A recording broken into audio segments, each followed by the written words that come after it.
Olá, eu vou tentar fazer aqui um breve resumo sobre os capítulos 4 e 5 do Evangelho de João, o quarto Evangelho, do Novo Testamento, Mateus, Marcos, Lucas, João. E nos capítulos 4 e 5 a gente tem aqui algumas histórias que são bem conhecidas e que têm bastante peso. No início do capítulo 4 a gente vê falar sobre a mulher samaritana, que é aquela que estava ao poço, e enfim, a cura do filho do oficial do rei. Jesus cura um menino que estava quase morrendo, livra ele da morte. O paralítico de Betesda, que é aquele que já estava há 38 anos à beira de um poço ali, e onde todo mundo aguardava o movimento das águas dos anjos para ser curado. E uma fala de Cristo, para quem tem a Bíblia ainda com esse detalhe nas letras, eu acho muito bacana, a fala de Cristo em vermelho. E isso evidencia que uma das coisas que eu acho mais preciosa nos evangelhos, que é a fala direta de Cristo, A Bíblia como um todo, toda a Bíblia faz menção a Cristo. Jesus é o Verbo encarnado, então ele é a própria palavra. Não existe uma só página das Escrituras que não esteja fazendo uma inferência direta ou indireta totalmente a Cristo, ok? Mas é muito prazeroso, é muito gratificante, é muito mais claro e mais nítido quando a gente faz uma leitura como se estivesse entre aspas ali, literalmente a fala de Cristo, o recorte daquilo que saiu da boca dele. Então eu acho isso uma das coisas mais preciosas do Evangelho, que a gente poder experimentar como se a gente estivesse ali no momento, a gente vivenciar Cristo, ok? Então, o que eu pude perceber no contexto dessas histórias aqui, Eu vou tentar um breve resumo. Uma mulher samaritana, Jesus estava próximo de um poço, e aí chega essa mulher e ele pede água para ela, e ela já acha aquilo estranho, porque num contexto, judeus e samaritanos não poderiam conversar, e havia um abismo ainda maior entre a questão da sexualidade, do homem conversar com a mulher. Isso era descabido na época, inaceitável, a mulher era tida como um desvalor, como é que ele poderia se dirigir a ela? E à medida que a conversa vai amadurecendo, ela vai entendendo que ele é um profeta e chega à conclusão nessa conversa, Cristo se revela como o próprio Cristo, como o Filho de Deus. Então ela tem compreensão do que está acontecendo ali, de quem ele é, do quanto ele a conhece e sabe tudo da vida dela. Ele é o filho do próprio Criador e que ele deseja o bem dela para ela, e ela se sente acolhida, amada. E ela grita para toda a cidade ali quem é ele, onde ele está, e atrai pessoas para Cristo e ganha pessoas para Cristo, ok? A cura do filho do oficial do rei, a partir do versículo 43 no capítulo 4, vai dizer que Jesus volta para a sua terra, onde ele testifica que um profeta não tem valor, não é reconhecido na sua terra. Mas ali um homem pede socorro para o seu filho, que está muito doente, à beira da morte. E Cristo fala, olha, se eu não fizer sinais miraculosos aqui, ninguém vai crer, porque esse é um lugar que eu sou, entre aspas, entre parênteses aqui, não é uma fala de Cristo, mas é como se ele dissesse assim, aqui eu já sei como o povo pensa, aqui eu já sei a visão que o povo tem e como não reconhecem quem eu realmente sou. E não é difícil de imaginar isso, porque naquele lugar onde Cristo nasceu, viveu, onde ele passou a infância, a adolescência, ele é mais difícil para aquelas pessoas compreenderem que ele veio do céu. Não, mas esse não é o filho de José, não é o filho de Maria, esse não é aquele filho do carpinteiro. Então, assim, existe um contexto humano que facilita a nossa compreensão de entender que no contexto onde ele cresceu, todo mundo vê ele puramente humano. Não é tão simples ver a grandeza em alguém que você conhece as fraquezas, que você conhece as limitações, que você conhece a família. Mas Cristo, ainda assim, por amor dessas pessoas, agia com sinais miraculosos nesse lugar em favor daqueles que desejavam crer ao menos. E aí uma das falas de Cristo é: se vocês não virem sinais miraculosos e prodígios, vocês não vão vocês não vão crer de jeito nenhum. Então eu vou fazer isso por vocês. E aí ele fala, vai, o teu filho vive. E quando esse homem chega a casa, ele vai descobrir que a febre do filho passou imediatamente, né? Exatamente no mesmo horário em que ele conversava com Cristo em um outro lugar. O paralítico de Betesda, e aí o que eu falei aqui sobre a questão do tanque, né? Chamado em hebraico Betesda. Nesse tanque havia muitas pessoas, cegos, doentes, paralíticos, coxos, pessoas que esperavam ali o movimento das águas para então pular e ser curado. Né? Entendia-se que essa água era movida havia um movimento de anjos, né, que tocava nessas águas, e essas pessoas se moviam a fim de busca de cura. Mas havia um homem que já estava ali há 38 anos e não conseguia essa cura. Quando Cristo olha para ele, e percebe que ele está ali há muito tempo, Cristo faz uma abordagem. Quer ser curado? E a resposta dele é, Senhor, não tenho ninguém que me ponha no tanque quando a água é agitada. Enquanto estou tentando entrar, desce outro antes de mim. Ou seja, Cristo faz uma pergunta direta. Você quer ser curado? Mas aquilo que sai da boca dele é uma queixa da limitação dele. É como se ele dissesse, até quero, mas... Só que ele nem disse isso, ele já foi pro porém. A situação é que eu estou aqui, ninguém me coloca na hora, eu não consigo. Então Jesus simplesmente fala, levanta, pega a tua esteira e anda. Ou levanta, pega a tua maca, pega teu leito. Levanta e anda. Né? E aí, como isso aconteceu num sábado, gerou uma série de repercussões, porque os judeus não aceitavam trabalhos no sábado. Trabalhos simples, como pegar a maca e sair andando, por exemplo. E até a cura era uma queixa deles. Então, como é que isso pode acrescentar ou nos ensinar algo? É que Cristo, nesse contexto, ele fazia o bem independente de como ele seria julgado. Ele fazia o que era correto, ele fazia a vontade do Pai, ainda que não fosse bem compreendido. E mais adiante, a gente tem aqui o subtítulo, né? A vida por intermédio do Filho, onde a gente vai ter alguns versículos explicando esse contexto ali de perseguição a Cristo, e Cristo dizendo, olha, o meu Pai trabalha até hoje e eu também trabalho. E ele vai trazer vários elementos de como ele é uma extensão do Deus vivo. Né?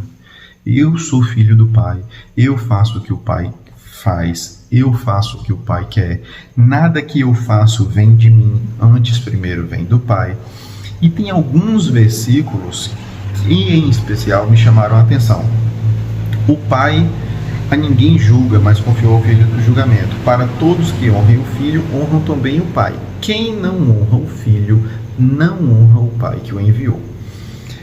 Aí aqui a gente começa a entender a palavra viva e o tamanho do ensinamento das Escrituras, porque vai muito além daquilo que está escrito.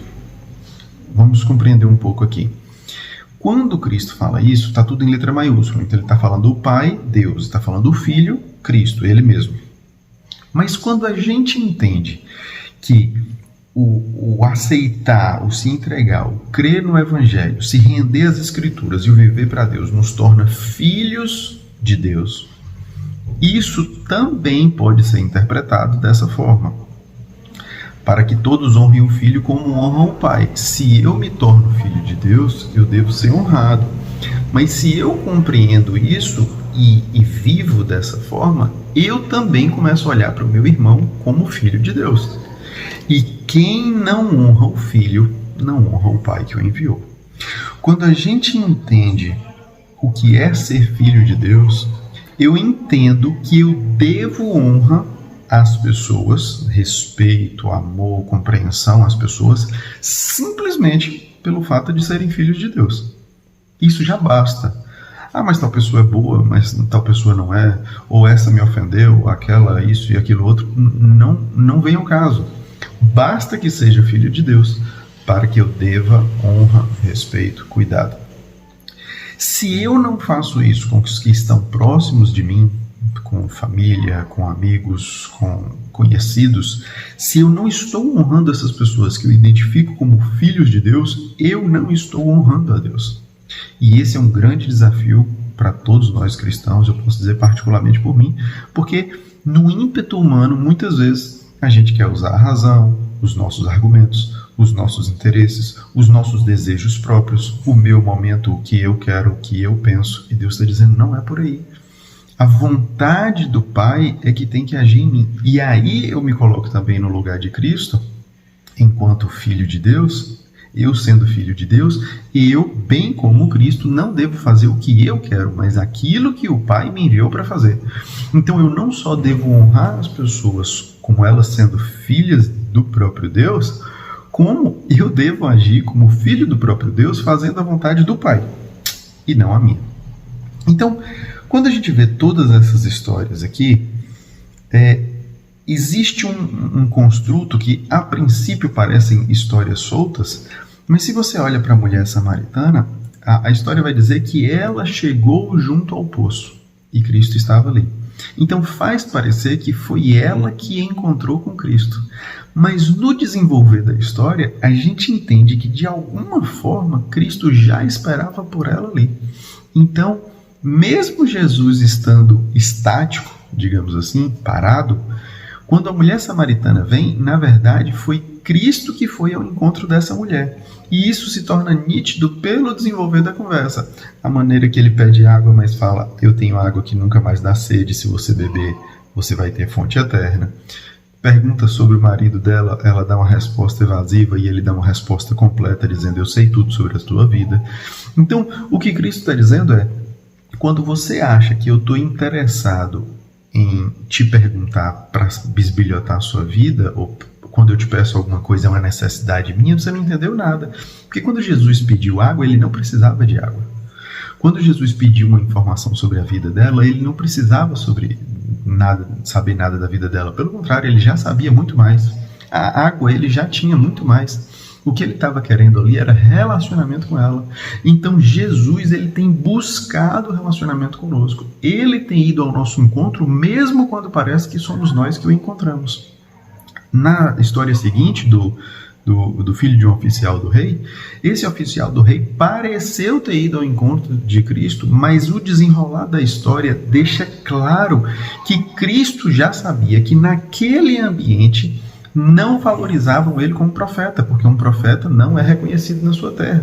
Jesus testificou isso, e sabendo disso, naquele caminho, Jesus se permite ser achado, a gente pode falar dessa forma, por um oficial de um rei que fala, cura meu filho, e ele deixa claro o porquê da cura. Olha, eu vou curar, mas eu preciso que vocês entendam que isso é feito de forma intencional para que vocês creiam, porque se há uma limitação de vocês no crer, eu preciso vencer essa barreira que há em vocês, e então eu vou servir vocês de sinais miraculosos, porque eu quero que vocês creiam. Então isso também é uma busca de Cristo. Cristo vem ao nosso encontro, mesmo quando parece que a gente está clamando por socorro, na verdade ele já estava vindo em nossa direção, e já é do interesse dele a cura, e muito mais do que a cura da doença ou livrar da morte, é a cura das nossas almas para que não vivamos a segunda morte. E na história do paralítico de Betesda, isso fica ainda mais óbvio, porque ali era um homem que gerava muita expectativa em um determinado movimento, e quando chega a cura definitiva, que é o próprio Cristo, as expectativas desse homem ainda estão colocadas em homens, e não propriamente em anjo. Repare, a resposta dele é, Senhor, não tenho ninguém que me ponha no tanque. Quer dizer, não é que o anjo não moveu as águas ainda, não é que o anjo não veio me tocar, não é que o anjo não me curou. O anjo toca nas águas, mas eu não tenho seres humanos para me jogarem nesse tanque. Então, a expectativa dele ainda estava no homem, e Cristo está falando, cara, olha para mim, eu sou a cura, eu estou diante de você, perceba isso. Eu estou na sua frente, eu estou perguntando se você quer ser curado, e você ainda está me falando sobre os problemas humanos ou limitações humanas que tem à sua volta. o interesse real de Cristo, seja na história da mulher samaritana, no filho do oficial do rei, no paralítico de Betesda, o interesse genuíno, natural, o óbvio de Cristo é a busca por cada um de nós. O que ele quer é ter um encontro e um relacionamento conosco, de modo que sejamos verdadeiramente restaurados e curados. E quando isso acontece, ele faz um alerta aqui, como ele falou para o paralítico: pega e anda, agora se movimente, agora que você está curado, vai. E de alguma forma anuncia isso, mesmo que sem verbalizar, mesmo que não saia da sua boca, o seu movimento, a sua forma de andar, vai ficar nítido que o cara que era paralítico não é mais. Então levanta e anda. Ele não fala anunciem por aí o que foi feito, levanta e anda. Porque aquele cara que estava deitado, se deixar de estar deitado, já está evidente o agir de Cristo. E esse é um outro item que muitas vezes a gente falha. E muitas vezes o meu interesse é falar e contar e explicar, e Cristo quer muito mais o movimento do que a verbalização de cura. Que a gente possa ter esse encontro genuíno com Cristo, como a mulher samaritana teve, como o oficial do rei teve, e levou essa cura não só para si, mas para a sua família, né, para o seu filho. Porque quando ele testifica na casa onde o filho estava, que Jesus nem foi lá, todos creem em Cristo. Não só ele que teve o filho curado, não só o filho que recebeu a cura, mas todos da casa por ouvirem a história. Então, Cristo gera transformações em nossa vida genuínas, não apenas por amor de nós, mas por amor de todos os nossos. E a orientação que ele passa para o paralítico de Betesda, depois de curado, é: olha, agora já estás curado, não peques mais, para que não te suceda coisa pior. Uma vez que temos os nossos olhos abertos, uma vez que somos verdadeiramente curados e tratados, Deus nos chama para um movimento. E a partir dessa cura e dessa restauração de Cristo que é completa, a gente deve ter uma responsabilidade muito grande com o que nos foi entregue. Porque aqui não é propriamente uma maldição de Cristo, mas é um alerta genuíno que, quando a gente entende o que Cristo faz em nossas vidas, a gente entende o despertar das trevas sobre a luz, né? As trevas repudiam a luz, as trevas rejeitam a luz. Então, à medida que é evidenciado a cura de Cristo, o tratar de Deus, a maneira que Deus tem de agir em nossas vidas de maneira transformadora, muito mais as trevas terão atenção sobre esses restaurados, sobre esses curados, sobre esses transformados. E apesar de estarmos libertos, devemos estar ainda mais vigilantes, porque o inimigo está ao derredor. E ele fala assim: não, eu preciso romper com essa cura, eu preciso desfazer esse milagre, eu preciso desfazer essa salvação. E cabe a nós mantermos vigilância na maneira que a gente conduz nossas vidas. E só para a gente concluir, o finzinho aqui do capítulo 5, nos versículos a partir do 43.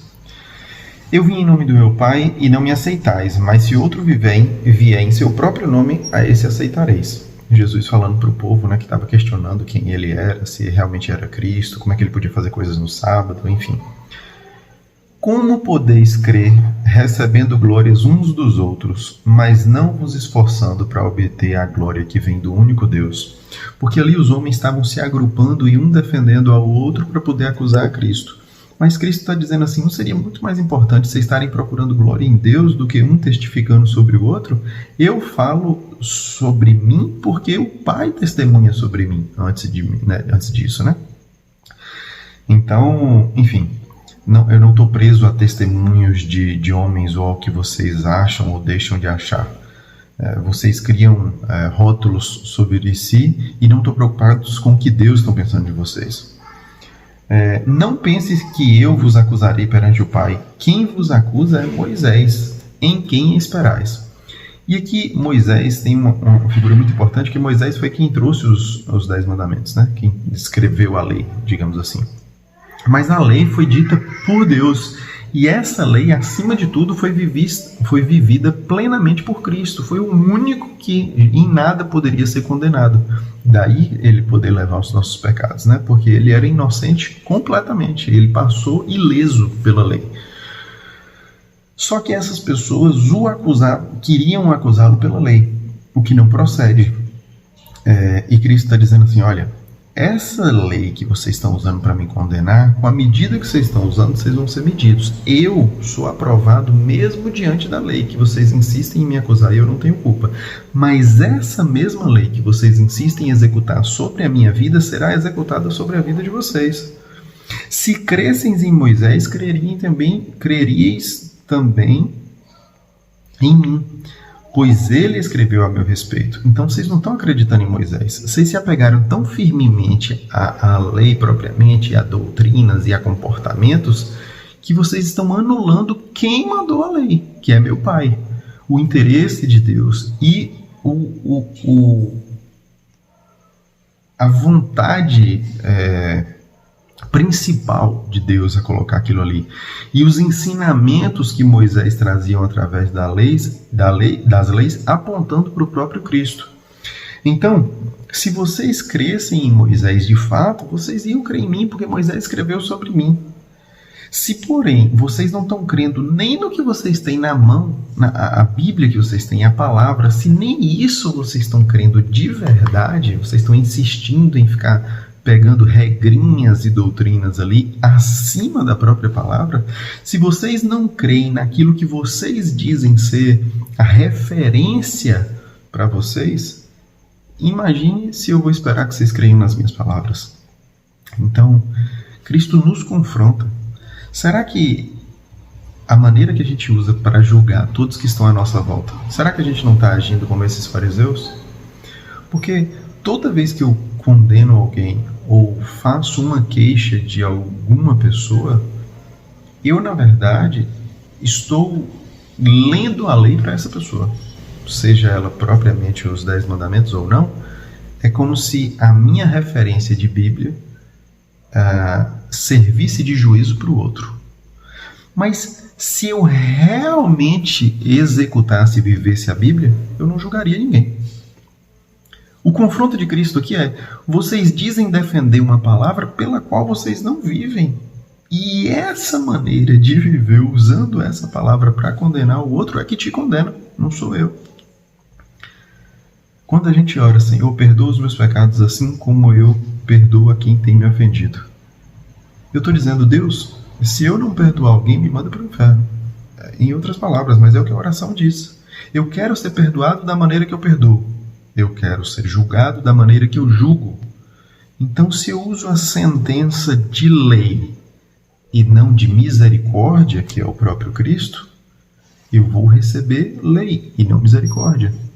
Se eu condeno, eu serei condenado, mas se eu gero absolvição e perdão, eu sou perdoado. Que a gente possa meditar nessa palavra e viver misericórdia mais do que lei. Viver graça mais do que lei. Compreender a lei, obedecer à lei, mas não executar a lei sobre o outro. Quando a gente, conhecendo lei, vive sobre ela, mas executa a misericórdia, a gente vive tal como Cristo e somos libertos pela sua misericórdia, pela sua graça, pelo seu amor. Deus abençoe o seu dia.